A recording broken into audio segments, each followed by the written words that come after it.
is all here tonight. Okay. And again, if you're not muted, please do so. All right. Tonight is my great pleasure to introduce our expert tonight, Jerry Coviello. Jerry is well known and along FFI lines for quite a long time, especially in the fly tying group. He's an accomplished fly tyer, an FFI I can't say it all of a sudden, Buzzik Fly Tying Memorial Award recipient. Jerry is a Pasted Fly Fishers International Fly Tying Group chairperson. He is a columnist for Fly Tyer magazine and recognized by Fly Tyer magazine as a master fly tying instructor. He serves as the president and newsletter editor for the Delaware Valley Fly Fishers. He created fly tying learning documents for the FFI Learning Center and develops fly tying workshops for members to learn how to tie flies. He has a YouTube channel, Jerry's Fly Tying Tips, that has over 100 fly tying videos to teach how to tie flies. Jerry also teaches workshops at the FFI Fly Fishing Expo and many online fly tying workshops and presentations. Jerry hosts a monthly fly tying workshop on Zoom called Jerry's Fly Tying Tips Workshop and broadcasts on his Facebook page called Jerry's Fly Tying Tips. And if you want to get notification and get the Zoom address, contact Jerry, and he'll make sure he puts you on his mailing list. So with that, Jerry, I'll turn the session over to you. Thanks, Rick. Thanks for inviting me. Welcome, everybody. Thank you for coming. This is a program I really like to instruct, teach, especially dealing with mallard wings. It seems like it's an art form that is disappearing, but it's an art form that is needed if you end up tying full dress salmon flies. This is a great way to start by learning how not to crush the wings, by how to set them, whether it be a dry fly or a wet fly. So I'd like to start it off with a document that I created that's in the Learning Center. And it's called Managing Quill Wings. It's in the Learning Center. Everybody can see that? The parts of the feather? Mm-hmm. Okay. Yep. So when you take a flight feather from the wing, you want to make sure you got a left and right because they're going to balance out when you tie them on your hook. But one of the things is this white marking marks where it is the thickest, and that's not the spot that you want to tie at because that is where the wing will basically the wing slip could split. So you want to be tying away from that section. We have so we want to, like I've mentioned right here, you want to tie on the left side of that white strip. The whole part of the feather is the vane, such as if you went to archery, this is the part that gets glued onto your bolt. Each one of these coming off the quill is a barb. Now we look at them, and barbs are like Velcro. You can stroke them back together, and they'll stick to each other. So when you look at them, when you are tying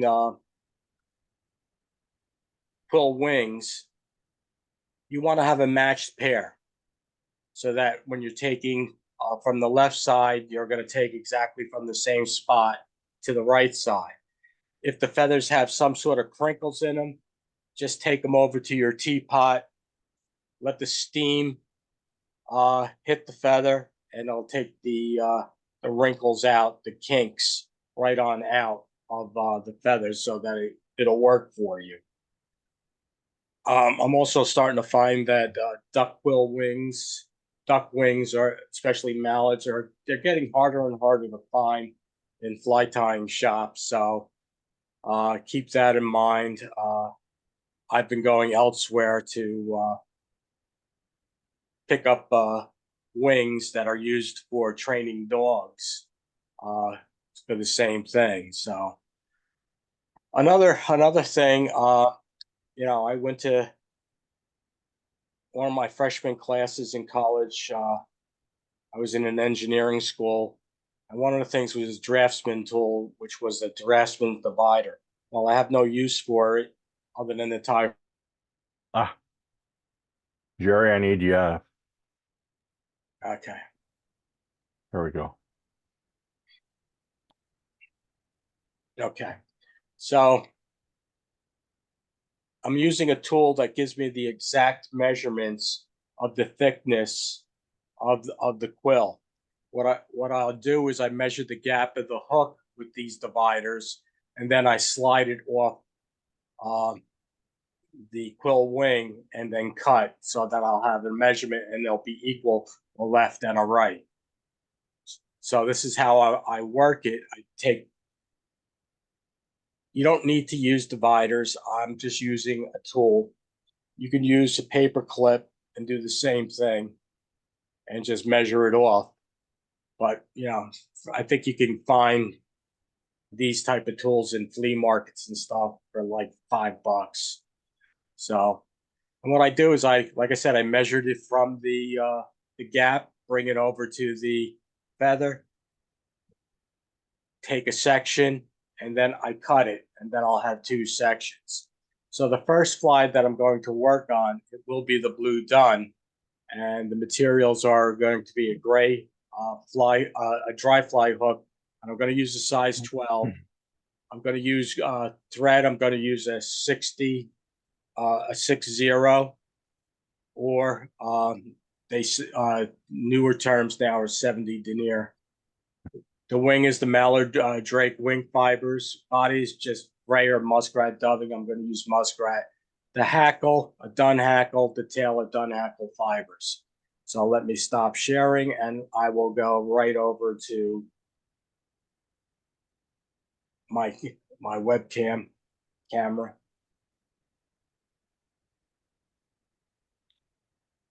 And I like it when people ask questions while I'm tying, so don't be afraid to ask, because your time, you might have a question now, and then by time you ask it at the end. Oh, that's about a. I didn't hear you. Sorry.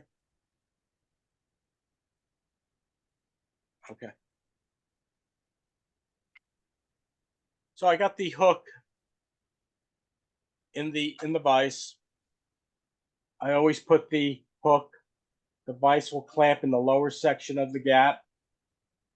The gap, to find out why I don't pinch barbs down, is because I use the barb to show you where the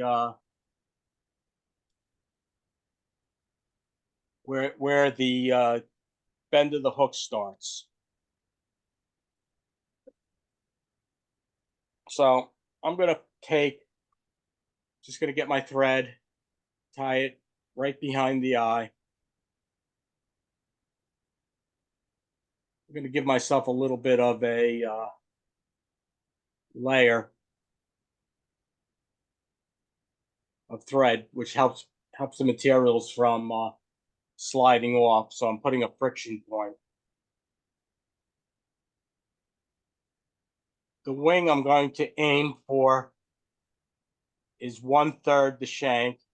So if I was to separate the shank into thirds, 1/3, 2/3, it would be 2/3 from the bend or 1/3 from the eye. This is where I want to get that wing in. All right.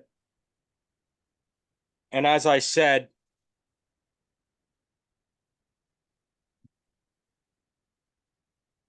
I take a measurement of the gap, and that's the section I'm going to cut off of the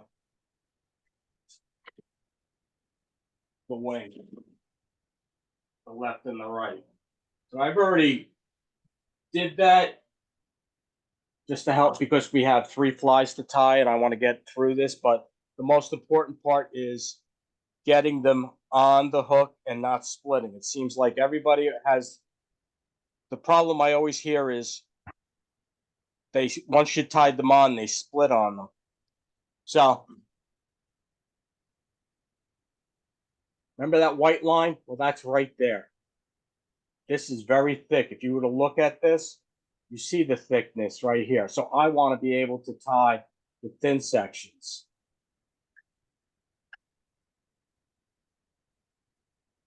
And like I said, it's like Velcro. They'll stick to each other.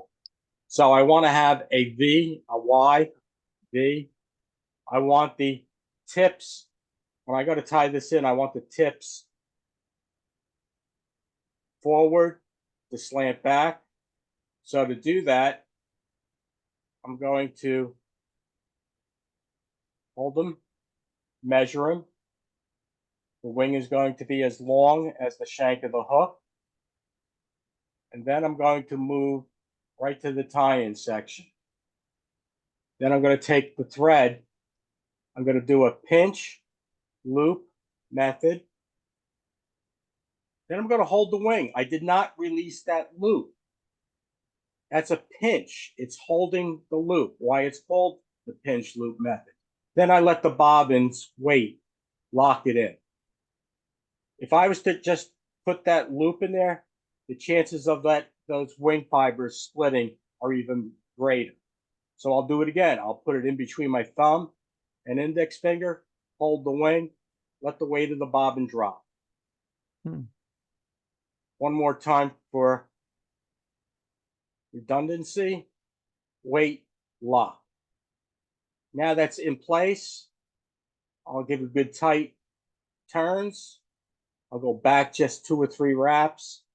I'll lift the wing up and I'll put a couple of wraps in front of it. Sometimes that I'll aim wrong. Let me just get this up higher, sorry. And pull back just a bit.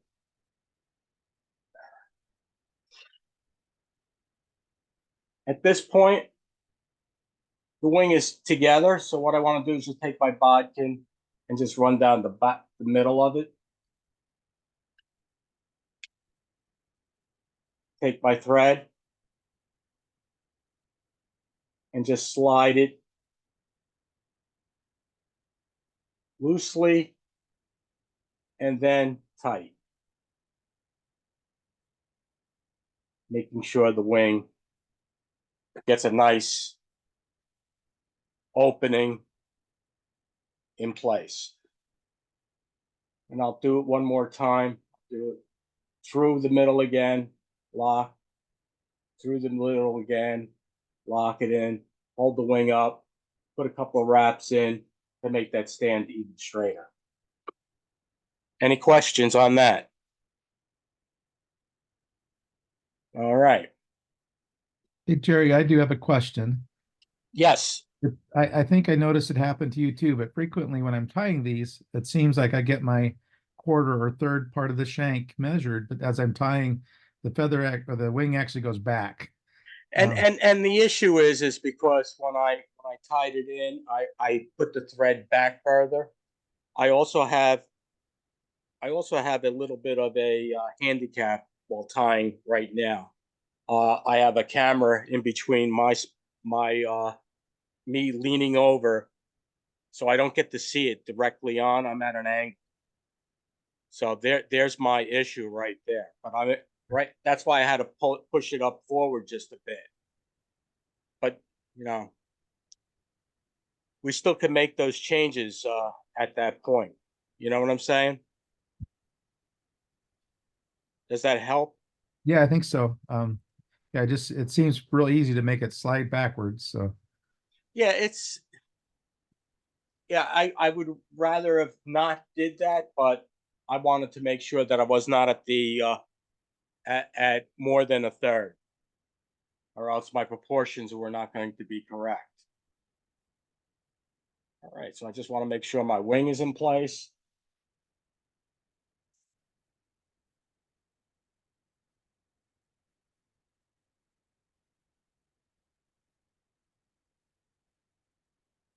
Since this is a fur body, I'm not really worried about making a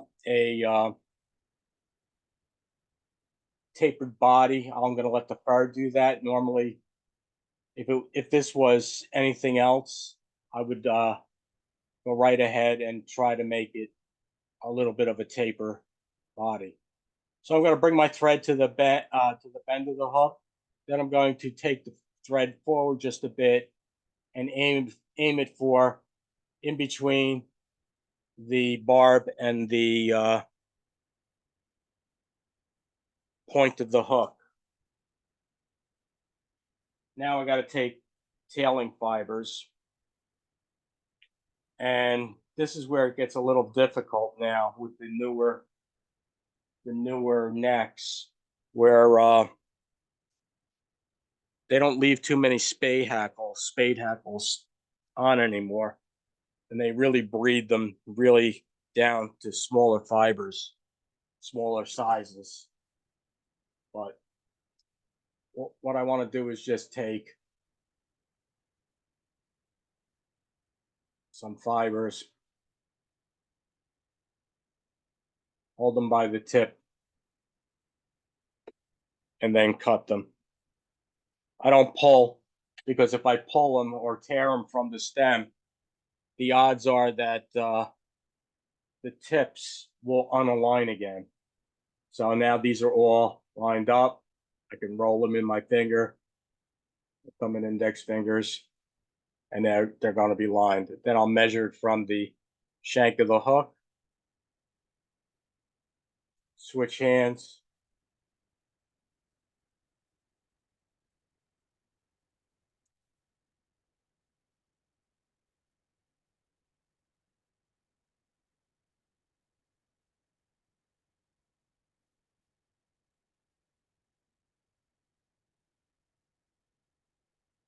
Thumb, index finger, loop, hold the loop, pull it up, lock it in. 2, 3. Bury it in. I like to put a wrap underneath the tail, sort of like an old Catskill tires trick.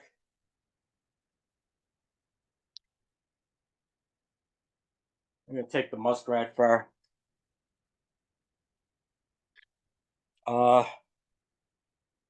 This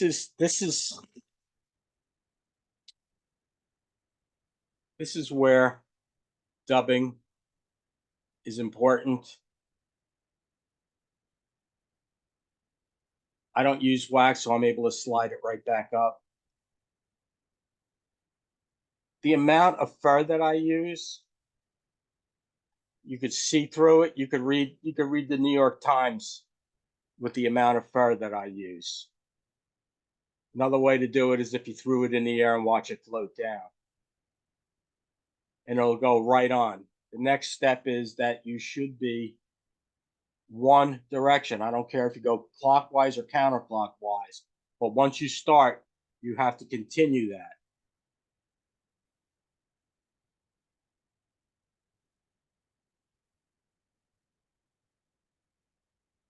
Hold the tail in place, put it one wrap, next wrap, touching wraps, and as I'm going towards the eye, I'm going to build a body, a taper body.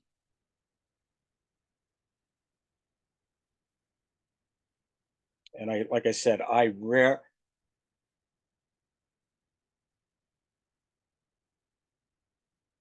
nice and tight.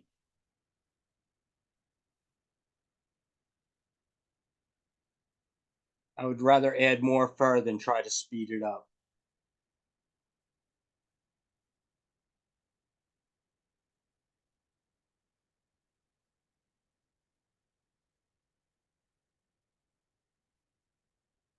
Now I'm leaving a space where I'm going to put the hackle. I'm going to remove, I had more fur than I really needed. This is where I'm putting the hackle in.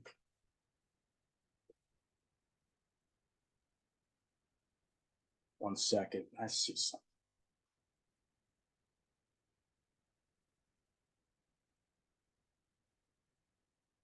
That's better.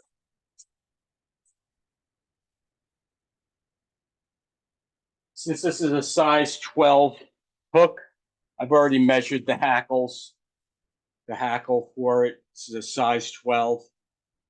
I use the hackle gauge, pushed it right to where the lines meet. I'm going to take it and have the shiny side of it facing forward.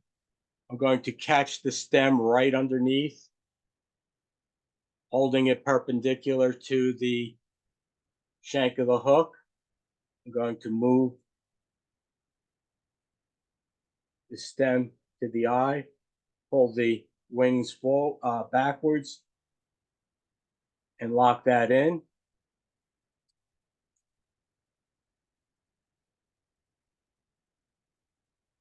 And trim it off.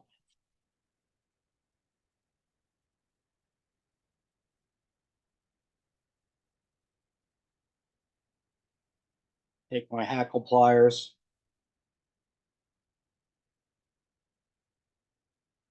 One wrap. Two. Three behind. Now I'm going to hold the wings back. I'm going to get the first one right in front of it. Two. Three. Four. And now I can build the eye, the head right behind the eye.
So that's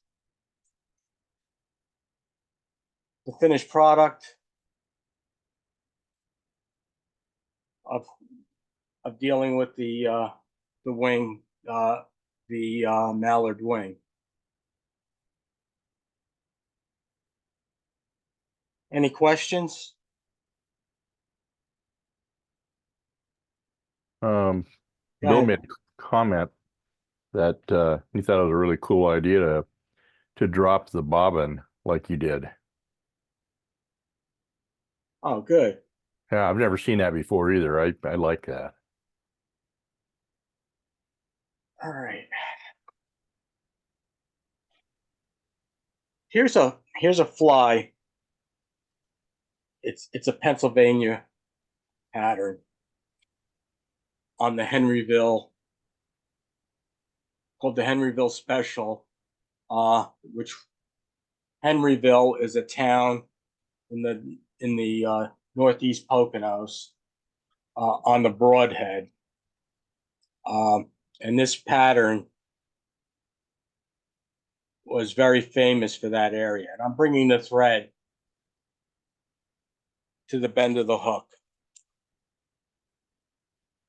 This pattern uses just to show you what it looks like before I tie it.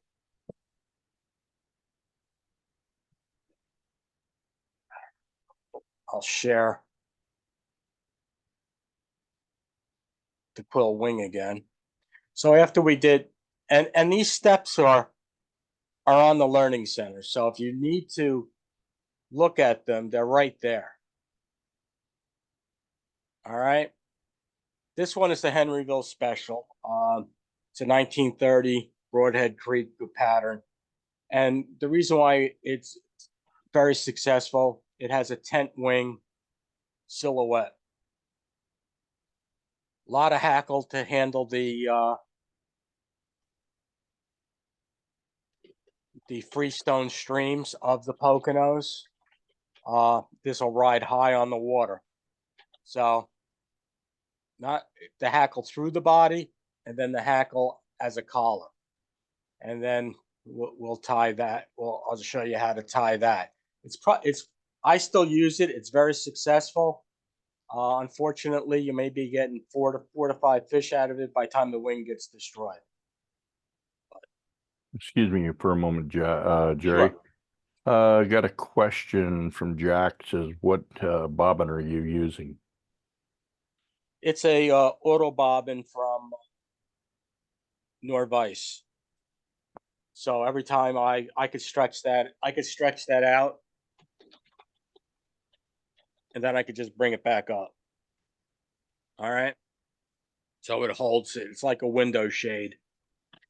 Wouldn't be without them. You don't need to buy them. It's just a nice little toy. You're still gonna it's up to the tire, not the tool. And right now Tim's gonna kill me for saying that. So Okay. this is a size 12 hook. I went to a size 14. One gap, one size smaller, because this gets palmered through the body.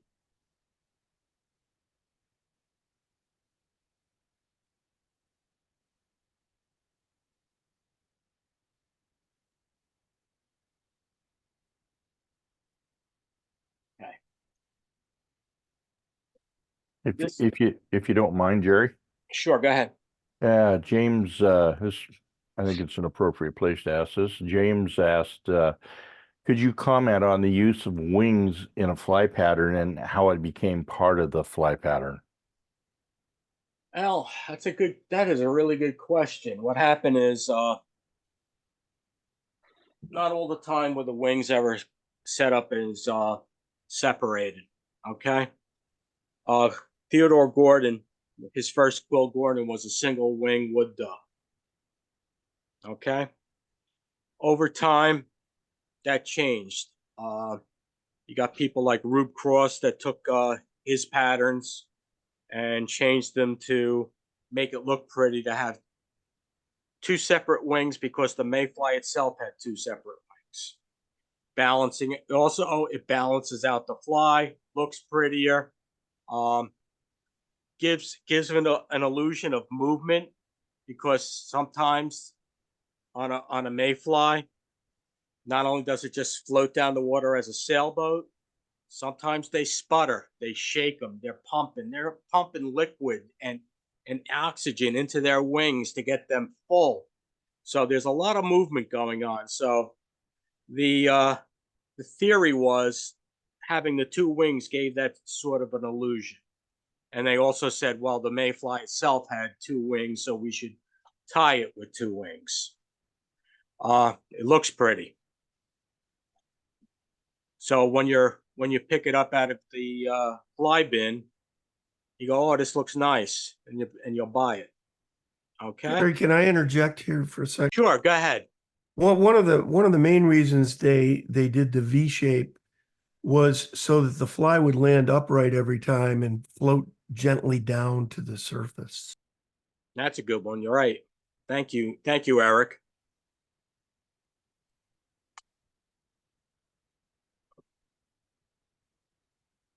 Okay, thank you, Jerry and Eric.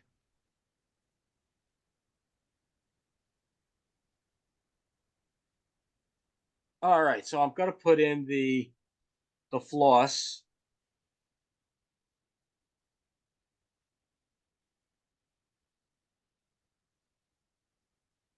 And I'm going to wrap down to the bend.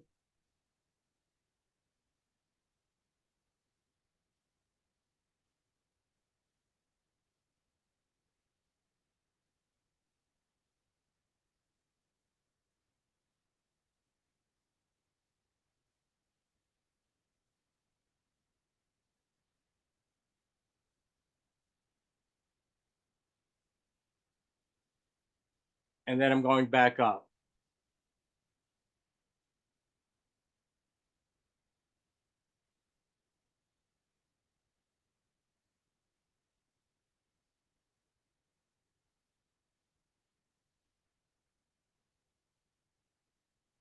And I'll cut that off.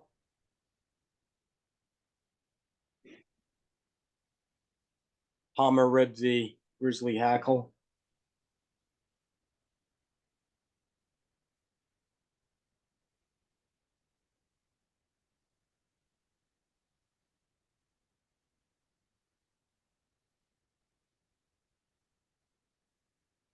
There's about five or six equal turns.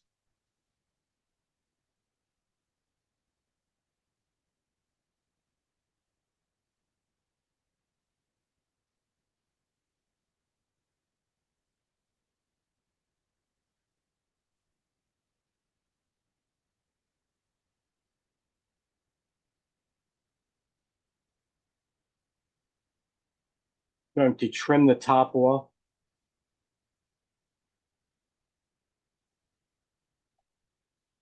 Got a wood duck underwing.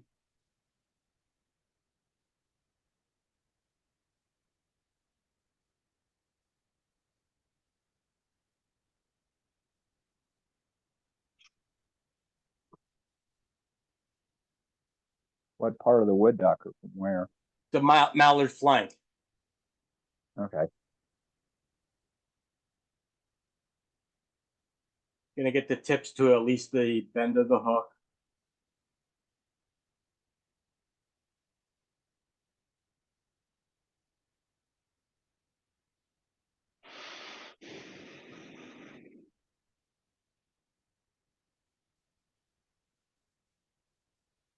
Now this wing is tied tent style but flaring. Almost like a wet fly. So dull side inside, shiny side outside, splaying outside. So you want to make sure that the hold it in place.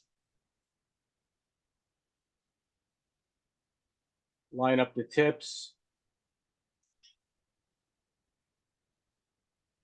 Same way. Let the bobbin weight lock it in.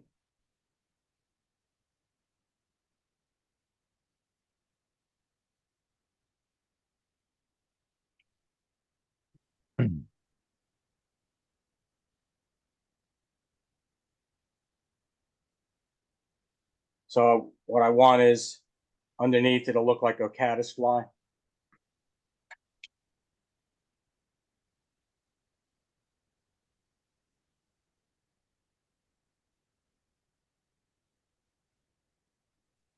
You ready for another question, Jerry? Go ahead.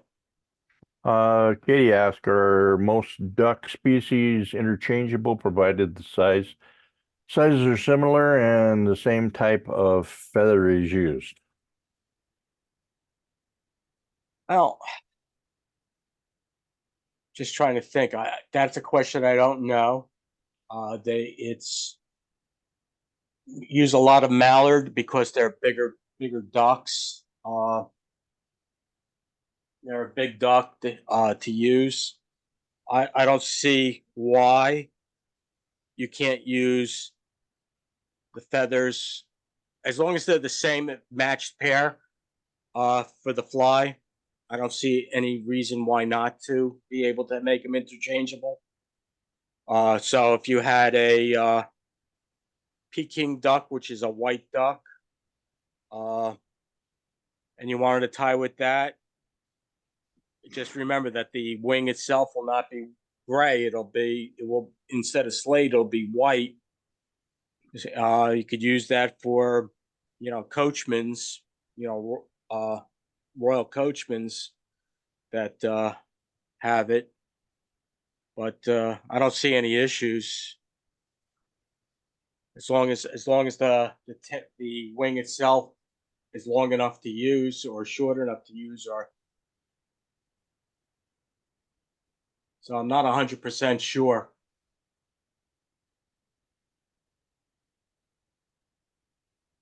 Okay.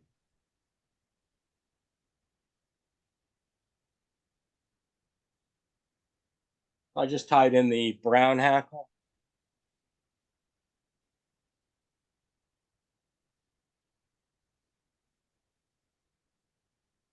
That goes on like a collar.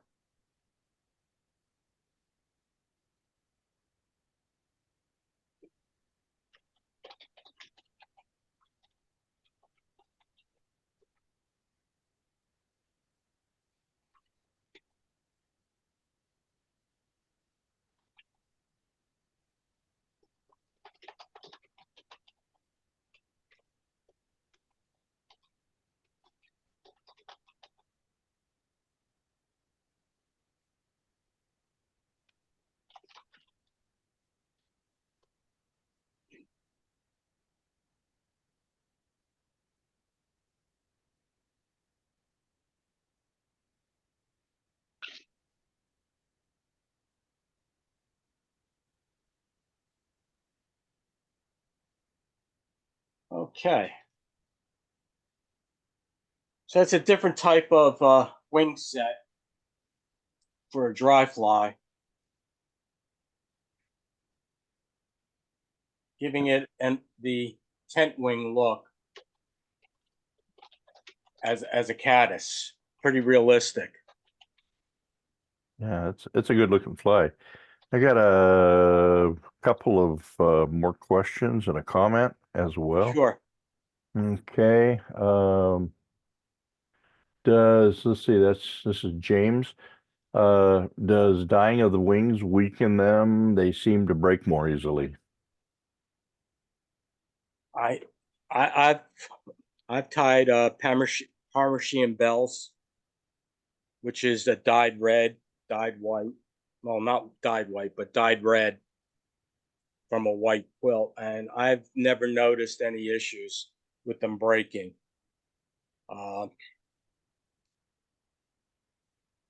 May I comment? Go ahead, because I've never had that Yeah. problem breaking on me. It's not a problem as long as you follow the typical temperature ranges that you should for feathers. But if you put feathers in too hot of a liquid, it's going to cause you a problem. Well, Makes sense. is that the manufacturer, or is that you doing it, Jim or Al? Well, For myself, I do my own dyeing, but Okay. you don't know what the manufacturer did. But Yeah. usually the normal temperature is somewhere in the range of 150, give or take. Okay, but Al, I've never ran into the problem like that. And I even get white turkey tail dyed colors for full dress salmons, and I've yet to run into a problem It's with not the the dyeing, process. it's the misuse. It's not the dyeing, Jerry. It's the misusing the process and using too hot of a solution. yeah, I found that myself when I've done my dyeing. I've not done a lot of feathers, but yeah, it makes sense. Oh, I guess that would be a great kind of workshop, dyeing feathers and hair, and the proper temperature. I mean, that's out of my wheelhouse. I personally am not dyeing anything. I don't have the room for it, nor do I have the patience for it. Well, you Yeah, can the run temperature into, breaks down the collagen. You can also- I'll let Umpqua and the other group do it. Okay. Sometimes the dye is set with an acid dye too, and if you have too strong of an acid, you can make the fibers brittle. Yeah. But that's again, you dyeing it, correct, Jim? Yeah, So, I mean, this is not in the realm of me purchasing it from Waspy, correct?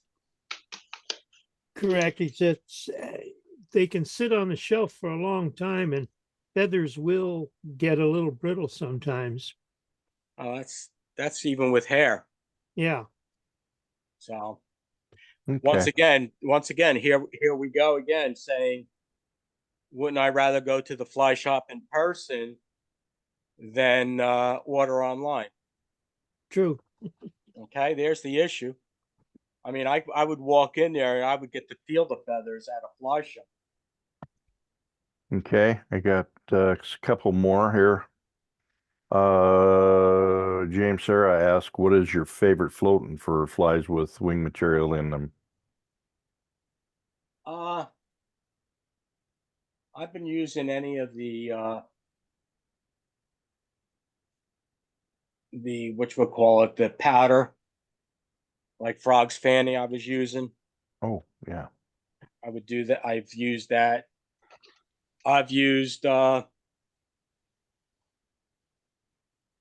times Orvis High Float. Never had any issues. I just never put the I never had an issue with them. But I never put it on the wing. I put it on the just on the body. But the powder, like Fanny's Frog Fanny, that stuff works pretty good. Another thing is how many people use the mushroom? Was it at? Hmm. You know? Yes. Okay. Amadou. Yeah, that's it. Okay.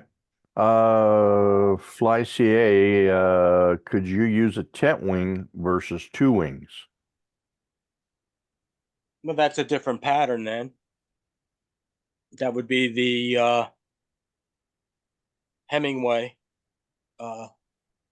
caddisfly. Okay. And there are other ones that do that with the turkey wing. They just fold it over and half cup it. Okay. Bill made a comment, magic marker can be used to make colors and combinations on white feathers. So that kind of helps with the Peking duck feathers if you were to use those. And let's see, it's called a Henrysville Special, correct? Yeah, what I tied was a Henryville special. Okay. Okay. That's it for now. Go for it. All righty. Just trying to see if this. All right. So this fly, I tied the thread in, got to the bend. The lead wing coachman has a tag on it.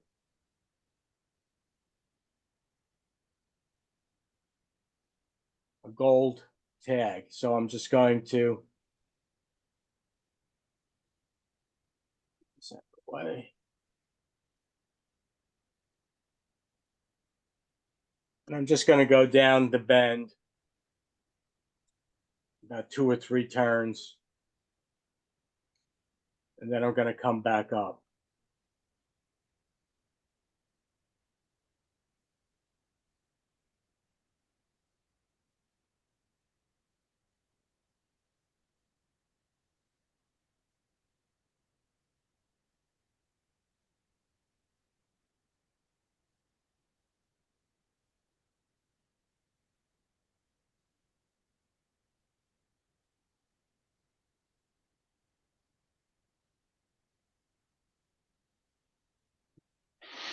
And that's a tag, which is a.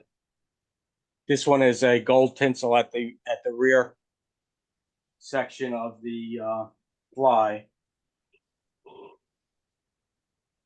and yeah, the rest of the body is peacock curl.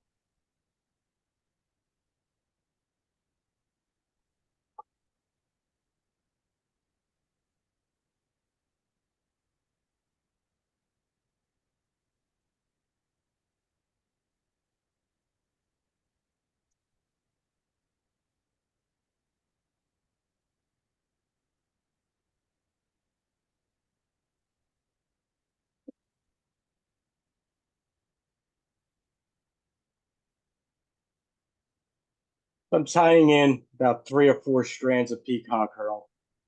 This isn't really good stuff. It's just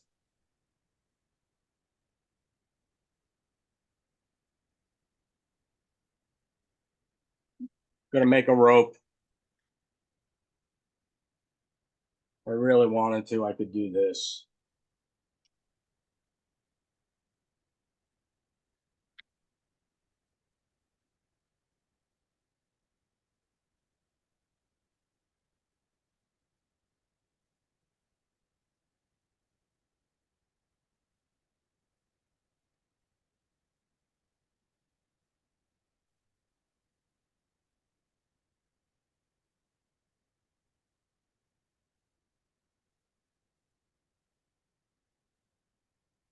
Peacock herl body. Reinforced with the thread. It's a wet fly, so I'm going to use a hen hackle.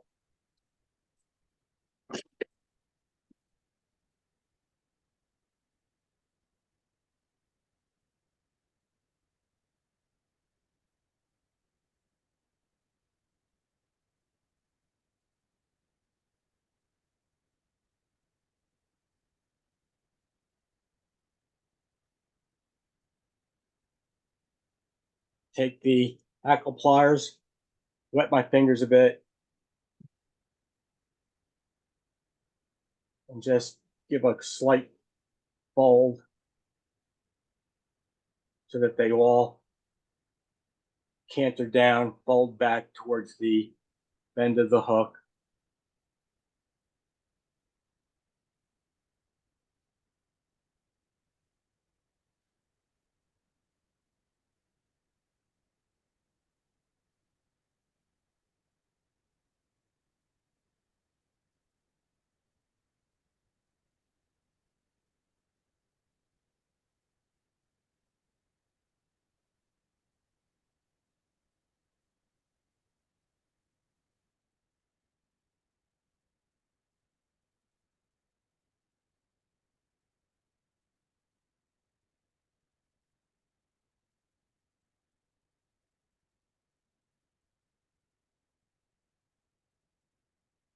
Hold them down again. Put a wrap. It's a little long.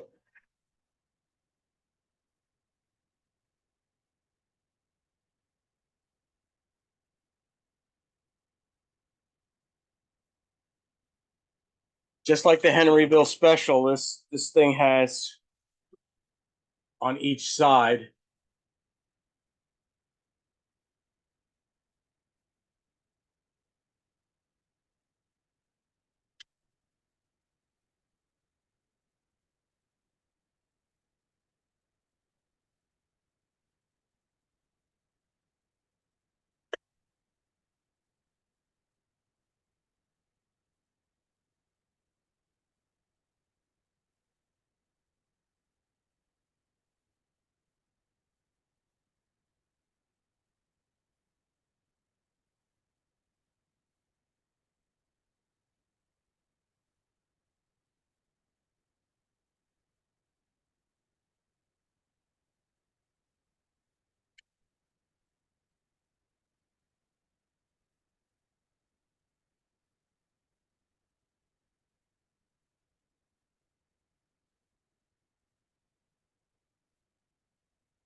and then trim that at an angle. Same angle as the eye.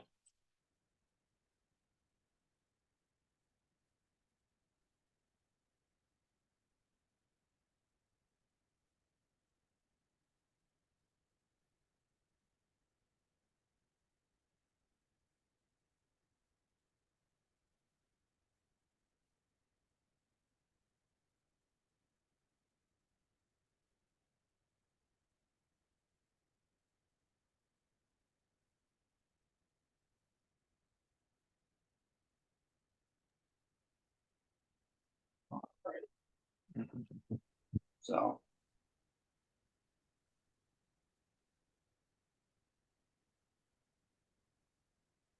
they would basically just meet together. with a wet fly.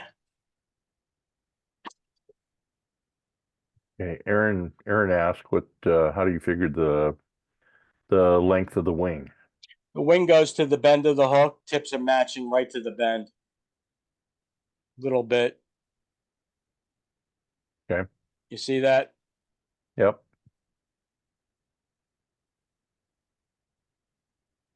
And let's see what tool are you using to cut your thread? That is an old Mattarelli whip finisher that they added a cutter on it, and they don't make them anymore. Because all the other guys came up with just grinding the end of their whip finisher with the grinding tool to sharpen it. So that kind of put that tool away. Okay. Is there any value to pre-treating the duck feathers with a fixative to help them stay together? No. Because that'll end up causing more problems when you go to tie them in. They're not going to be flexible enough to be compressed. Okay, that makes sense. Eric asks, how do you like to finish your heads? I like to, there are two ways. One of them I would use just head cement commercial, or I would actually, the other part that I've been really liking is the bone dry, the UV bone dry, the bone dry plus, because it's almost like a liquid, like head cement, and then hit it with the lamp. I try not to use it as much as I used to. I have developed a sensitivity to the fumes from it, where I would actually start breaking out around my eyes. So I cut that back and have used just head cement. Okay. Then we got one more here in chat, and then I think I'll just open the floor up and everybody unmute and ask questions. So the last question I have here is, why do some flies have wings with point up and some with points down? I think it's either the tire's preference or the person that wrote the recipe. The ones that I've tied, those are the way the recipes went. The designer tied them that way, so I just continue on the way the designer did. I know people have tied the dry flies the opposite way, but learning from the Catskill tires and seeing the way they've written books, everything has been with the tips forward versus going back. No, I have not used Abilene for a float.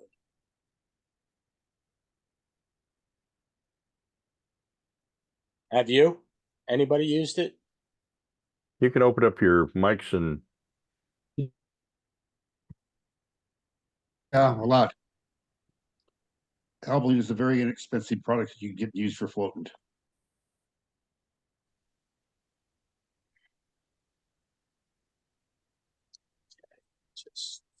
Okay. Any other question? The floor is open. I just wanted to comment about the Jerry's Henryville special, which I just loved. And I love that fly anyway, fish it all the time. And that's a beautiful rendition. Yeah, it was nice. It's a very effective pattern, and it's a shame. It's a shame that style is going away. It's like, I think it's because it takes longer for everybody to tie them than it does. The Elk-Hair Caddis is very quick, but it's a beautiful. I like pattern. your dry fly. I thought that was gorgeous. What was that? I liked your dry fly.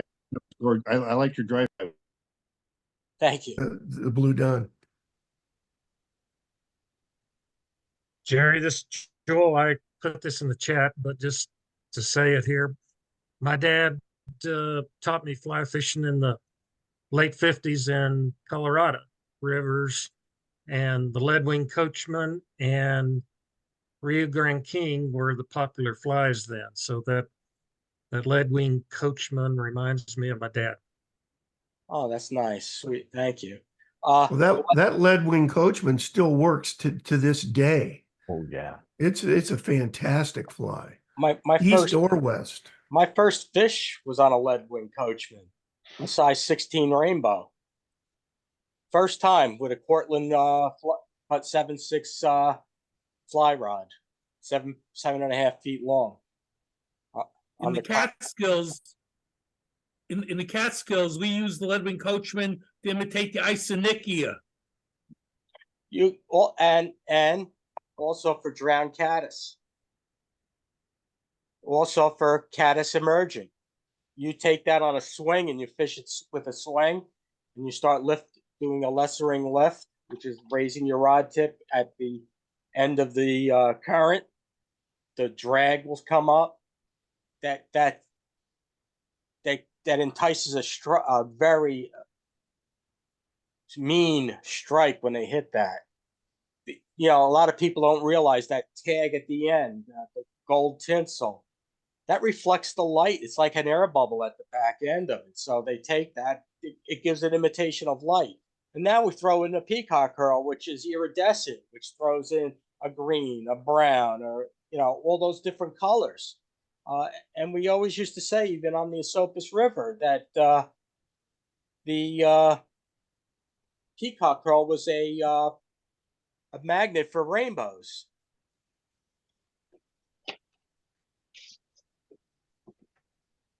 I just saw one about married wings.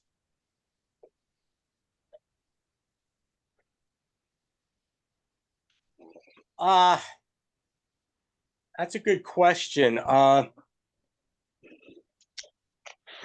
Sometimes when you're tying, you know, Jim he's had problems with married wings that sometimes separate when tying down on the hook.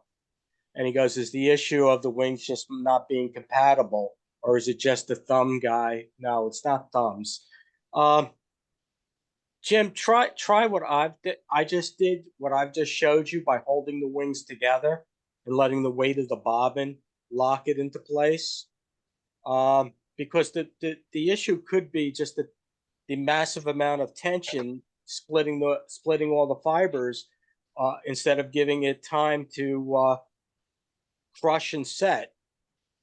You know, it's the bobbin weight is a little bit more subtle. I would try that. Give it a shot, Jim.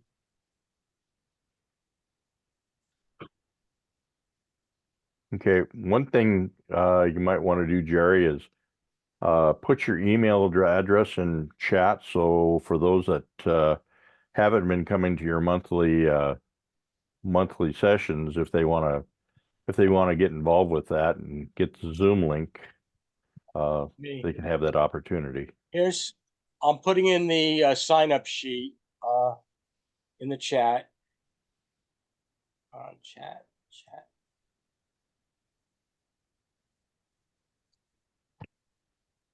There's the form for that. That'll do it. In fact, the next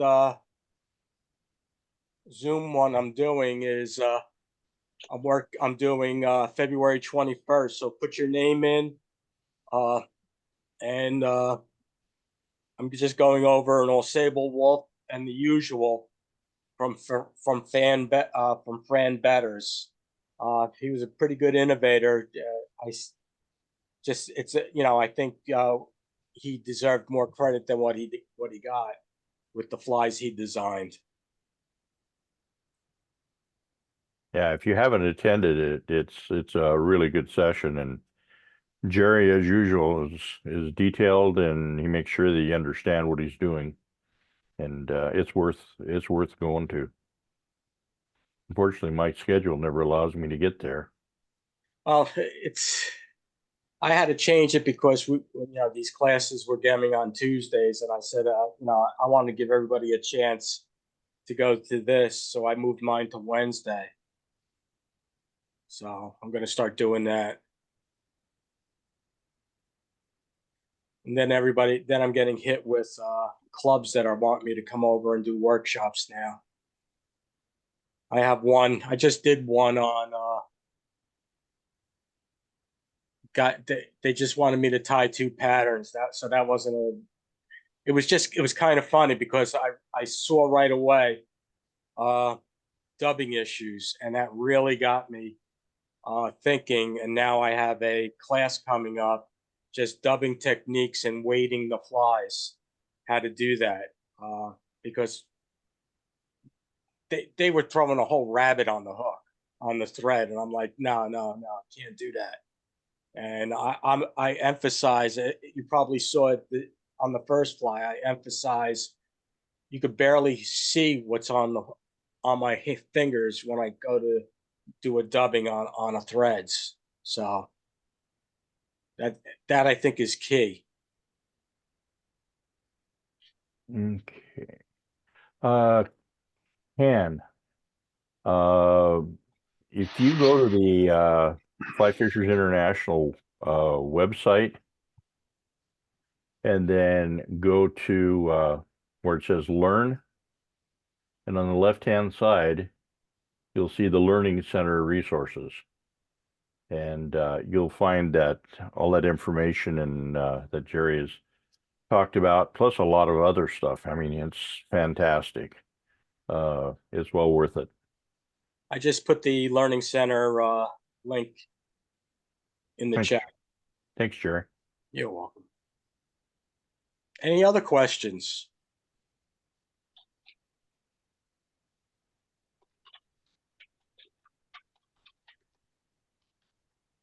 Well, okay. Keep in touch. Those that are on Facebook can run into me all the time, and if I try to put a video up every once in a while, so look on my YouTube playlist, and those on, like I said, on Facebook. Just search my name and you'll find me. Okay. Yep. Okay, and then for next time, which will be the today, let's see, it'll be the 27th of February. We're gonna have Al's beautiful bride Gretchen as our instructor, and she'll be talking about different wing techniques, including she showed one on Al's and Gretchen's spot that he does on Friday nights. The other night, she showed one that how to fold wings that I thought was just cool as heck, and I hope she shows it again. So it'll be a good one. And if you're having any problems with feathers and that sort of thing and how to tie them in the right way, she'll get you straightened out real quick.